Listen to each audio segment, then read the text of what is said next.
fiirmada koowaad oo gabadha ninka fiirinaya waxaa waaye kow ka bilaabaya waxaa waaye aljamaal, quruxda iyo muuqaalka gabadha leeda, suuradeeda say u samaysan tahay, inay cajabiso soo jiidato.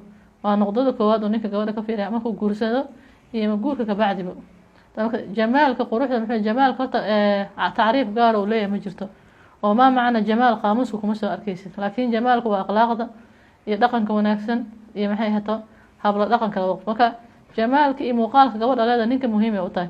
haddii muuqaalkeeda cajabiyo gabadhaas waxaa laga yaabaa ninkaas inuu guursado oo maxay hato uu la dhaqmo. kadib xataa jamaalkeeda waa muhiim sidoo kaleento, waxyaabaha gabdhaha isku dhaafeen kamid tahay iyadana oo ah gabadha suuradeeda inay ihtimaam siiso, jirkeeda inay waqti geliso, nadaafadiisa, caafimaadkiisa, maxay hato suurada ilaahay siiyey inay ka taxadarto oo jirkeeda. sidoo kale jamaalka guriga inaad qurxiso meesha aad maxay hato aad degan tahay. mar qasab ma alaab qaali inaad soo gadato, qasab ma alaabtaada hore inaad iska bedesho, inta aad haysato ilaahay uu ku siiyey baa inaad bedelato, qurxsato oo ka dhigto muuqaalka ninka maxay hato muhiim u yahay. haddii ahaan lahayd jirkaadi, haddii ahaan lahayd meeshuu seexanayo, meeshuu uu degan yahay. idan jamaalka iyo suuradda iyo shakliga gabadha ninka muhiimay u tahay. gabdhuhuna taa waa inay gartaan, gabadha iska qurxin og tahay, gurigana ka qurxin og tahay, iyo ninkana kaga qanci og yahay, kagana baaqi og yahay. meel wasaq maxay lagugu yimaado ama meel nadaafadeeda liidato ama adigaba nadaafadaada ay liidato ama qurxintaada ay yar tahay, gabdhaha qaarkood jirkooda ma wadaneeyaanba. qaarna arooska markay aadaysa isqurxisaa cilaha marsataa, ninkaba ina iskuma qurxinayso, marka reer kale waa lagula samaysan, adiga nolosha ku dayacmanaysaa. idan jamaalku waa muhiim oo ninka muhiim u yahay, suuradda gabadha iyo meesha qurxan naftu waa jeceshahay, ninkana si gaar uu sii jecelyahay. mida kale intuu gabadha ka fiiriya ninka waxaa weeyaan aljinsu, gogasha, jinsiga gogasha sexiska iyo jamaaca ninka gabadha aada ugu fiiraya, waana muhiim jiddan. waa labada qofood waxa isku haya waay. ninna gabar uguma dul qaadanayo gogol xumo, gabarna nin uguma dul qaadanayso gogol xumo. marka waxa gogasha waa waxaa waxa isku haya labadan qofood baahida isu keenta waay. asagana gurigiisa kamuusan waayo wuxuu cuno, ayadana gurigeeda kamaysan waayo waxa cunti meel saaxatay waxa xirato. waxa isu keena waxaa arraqba aljinsiya, maxay tahay dareenka xaajada inay isku gutaan labada qofood isku asturnaadaan. ilaahayna quraanka wuxuu dhahay marka uu sheegay litaskunu ilayhi, xasilooni baa imaanayso markay labada qofood isku xasilaan. ayadana meesha ka fiiri way, haddii gabadha ku liidato gogasha way adag tahay ninkaas inuu sii dhaqdo, ama hadduu dhaqdo xataa uu qabo niyad kuma haysanayo. waxaana macquul inuu reer kala raadiyo iyo reer labaad iyo saddexaadba. oo gabdhaha marka taa ninka haddaa rabto inaad ninkaada xajisato ama warkii maxay ahayd oo uu adig kula joogo, noqo qof gogasha ku fiican oo ninkeeda baahidiisa daboosho.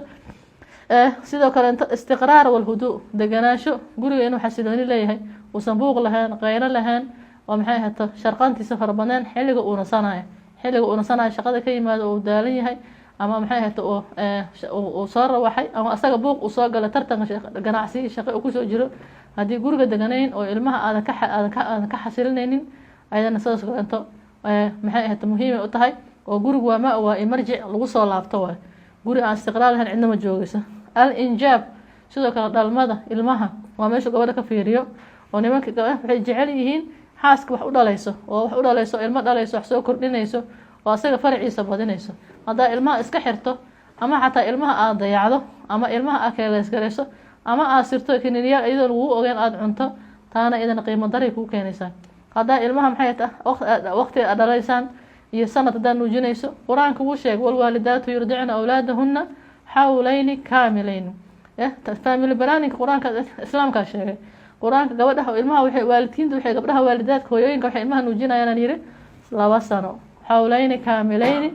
markaasuu ilaahay sii daba dhigay liman araada, ikhtiyaar qobina laga dhigay qofkii rabo. marka haddaa heshiiskiin uu yahay labadiina qofood oo isqabto wax isku darsateen, ilmaha inaad kala dheeraysataan oo 2 sano aad nuujisato, cunugana u fiican tahay adigana kuu fiican tahay, waa inuu asaga kaa aqbalaa. haddii maxay ahayd isku aqbashaan inaad sanad kasta dhalayso oo sanad kasta maxay ahayd ilmaha inaad dhasho aad rabto, asagana uu kaa ogolaado waa okay. laakiin ayadoo lagugu ogeyn ilmaha iskama xiri kartid, ayadoo lagugu ogeyna ilmaha maxay tahay iskama joojin kartid, ayadoo lagugu ogeyna ilmaha waa kala dheerena, asaga waa inuu ogolaasho labadiina itifaaq waa inuu ka dhexeeya. ilaahay wuxuu dhahay liman araada, qofkii rabo. idan dhalmadana waxay ninka u tahay muhiim u tahay. sidoo kaleento arraqba, inuu jeclaado gabadha ninka ayadana hadduusan jeclayn uusan rabin oo maxay ahayd qof lagu daray ay tahay oo qof loo guuriyey, gabadha sida aabayaasha gabdhaha ugu guuriyaan ama ciddooda usoo bandhigaan gabadha naga qabsay dhahaan oo ku siinay dhahaan naga gudan ay dhahaan, ama maxay ahayd nin saaxiibkiisa u dhaha gabadhan guurso asagoon maxay ahayd raqbo u haynin oo maxay dooqiisa aysan ahayn, haddii reer saas lagu dhiso inta badan reerkaas ma dhisnaado, inta badan ma dhisnaado. waa inuu rabitaan asaga uu rabo uu jiraa, oo gabadhan asaga uu rabo oo rabitaan xaggiisa ka yimaado. haddii la waayo rabitaankaas badanaa waa adag tahay ninkaas gabadh inuu dhaqdo. marka rabitaankan waa muhiim. ilaahayna qur-aankiisa uu sheegay fankixuu maa daaba lakum, guursada midii idin cajabiso oo idinla fiicnaato. te qof walba qof adig gabadha marka kula fiican tahay, ninkan kalena gabadhaas kale la fiican, ninkan gabadhan u nacay, ninkaas kale gabadhaas la fiican tahay. marka dooqana waa muhiim, dooqana waa muhiim, gaar ahaan waalidiinta waa inay gartaan gabdhihiina ha u guurinina qof aan dooqsanin oo rabin, oo maxay ahayd asaga maxay ahayd aysan kasoo go-in inuu rabo. sidoo kale ayadana haddaysan rabin sidoo kale ha ku qasbin. labada qofood waa inay israbaan, rabitaan waa inuu jira. hadduu rabitaan jiro reerkaas ma dhisnaan karo. gabar saxaabiyada nabiga u imaaday alayhi salaam, gabar yara aabay wuxuu rabaa inuu ii guuriyo nin yaro maxay ahayd nin inuu ii guuriyo nin weyn, oo marka la yarfaca khasiisatahu idhahdo sumcad daradiisa inuu iska dhaqo, khasiisnimadiisa inuu iska dhaqo, aniga isaga uu marka ninka cidaas siiya oo cidaas marka ay ku heshiiyaan. marka rasuulku marka wuxuu dhahaa ku qasbin gabadha ninkaysa rabin, ninaysa rabin ha ku qasbin. idan raqbadana waa muhiim, oo dadka marka maxay ahayd waxyaabaha isu keenaa. ninka hadduusan gabadha rabin maxay ahayd ma dhaqaayo, gabadha haddaysan ninka rabin ma dhaqmaan. labada qofood waa inay israbaan, oo maxay ahayd rabitaan waa inuu jiraa, jacayl waa inuu jiraa, dooq waa inuu jiraa. marka taasna waa meeshu gabadha ninka ka fiiriyo. asalaamu calaykum waraxmatullahi taala wabarakatu.